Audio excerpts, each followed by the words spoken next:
징역형까지 선고받았던 이희진 씨 기억하시는 분들이 많을 텐데요. 수백억대 재력을 과시하곤 했었습니다. 그 당시 영상부터 좀 먼저 소개해드리도록 하겠습니다.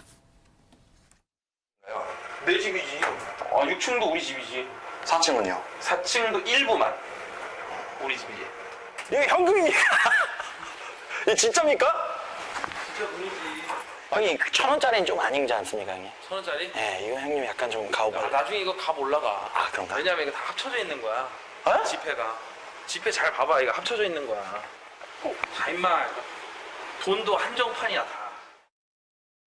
구속이 될 수도 있고 보석이 될 수도 있고 무죄가 나올 수도 있고 뭐 무혐의가 될 수도 있고 집행유예가 될 수도 있고 아무도 모릅니다. 이 또한 지나가리라고 생각하고 저는 무조건 다시 돌아옵니다. 잘 되든 안 되든 그 약속 믿으시고 성장통이라고 생각하고 기다려 주십시오. 나는 가난한 흙수저였다. 그리고 나이트클럽 웨이터를 거쳐서요. 주식 투자로 자수성가를 했던 그 소식 때문에 많은 분들이 자기의 피땀 흘려 모은 돈을 바쳤지만 결국 사기로 들통이 났었습니다. 김 변호사님, 그래서 징역형에다가요. 벌금, 추징금까지 꽤 많이 선고를 받았었죠. 네, 결국은 뭐 사기 혐의입니다. 근데 보면은 본인이 이제 경제 전문 방송이나 예능 프로그램 이런 데서 활발히 활동을 하면서 이제 마치 자신이 굉장히 뭐 주식, 장외 주식 분석의 전문가인 것처럼 그렇게 활동을 했는데 사실 대부분이 좀 근거 없거나 네. 혹은 본인이 사놓은 주식과 이해관계가 일치하는 이제 그런 주식에 대한 판매를 사람들에게 권유를 해서 좀 현혹을 시킨 겁니다. 그러니까 예를 들면은 한 300억 원에 달하는 그 비상장 주식을 팔고요. 그래서 투자자한테 251억 원 정도의 이제 그런 손실을 보게 했는데 이때 이제 그 허위 과장 정보와 그다음에 또 본인이 투자했던 그 비상장 주식인 거예요. 그러니까 그러면 올라가잖아요, 주식값이. 그때 이제 본인은 딱 파는 거죠. 이제 이런 일들을 반복해가지고 계속해서 이제 투자자들을 기망을 했고요. 친동생이랑 같이 투자 매매 회사를 설립을 해가지고 막 1,700억 원 상당의 주식을 팔기도 하고요. 네. 근데 이렇게 한 돈이 한 600, 700억 정도 되는 것 같아요. 그렇기 때문에 지금 상당한 액수의 그리고 실형과 그다음에 벌금형이 나왔는데 문제는 알고 보니까 이렇게 SNS에 방금 보신 것처럼 집 네. 보여주고 차 보여주고 막 그러게요. 이렇게 했는데 이것들이 전부 다 대부분 자기 소유가 아니었다. 그렇기 때문에 결국은 국가에서 이렇게 집행할 재산이 없는 그런 상태로 밝혀져서 충격을 주고 있습니다. 그러니까 이제 벌금도 제대로 못 낼 수 있다라고 하는 그 상황을 보면 많은 분들이 갸웃하실 것 같아요. 지금 화면에서 보여드렸던 것처럼 고급 주택에 슈퍼카까지 어마어마한 재력을 과시하지 않았었습니까? 본인이 이제 이 사기 수법이 뭐냐면은 비상장 주식은 사실은 내부자 정보가 없으면은 일반인들이 사기가 굉장히 어려워요. 상장 주식 같은 경우에도 굉장히 고르기가 어려운데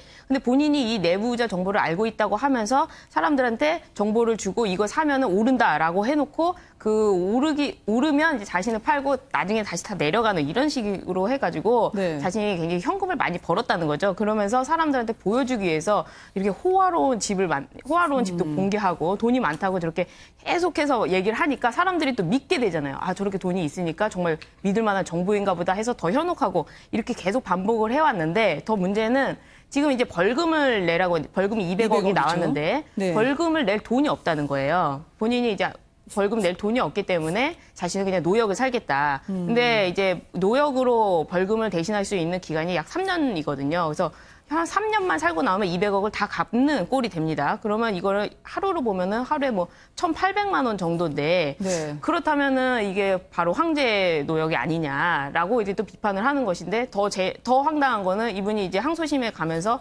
또 뭐 호화 변호인단이라고 해가지고 변호인단 선임비는 있는 거 아니냐. 이래서 비판을 갖고 있는 거죠. 그런데 이게 사실은 이런 분들이요. 돈을 어디다 숨겨놓냐면요. 이게 땅 같은 데다가 숨겨놔요. 아, 그래요? 그래서 찾지를 못하게 해요. 왜냐면 자기 명의로 되어 있으면 이게 다 뺏기잖아요. 차명으로. 그러니까 이미 이제 명의는 다 변경이 돼 있을 거고 현금으로 갖고 있는 거는 정말 어딘지도 모르게 숨겨놓는 이런 일들이 많은데 이제 이런 것이 법을 악용하는 사례로 되는 것이죠. 이렇게 되면 이분은 그냥 하루 1,800만 원짜리 노역하면서 버티면 된다. 그렇게 생각할 수 있는 거 아닌가요, 김 의원님?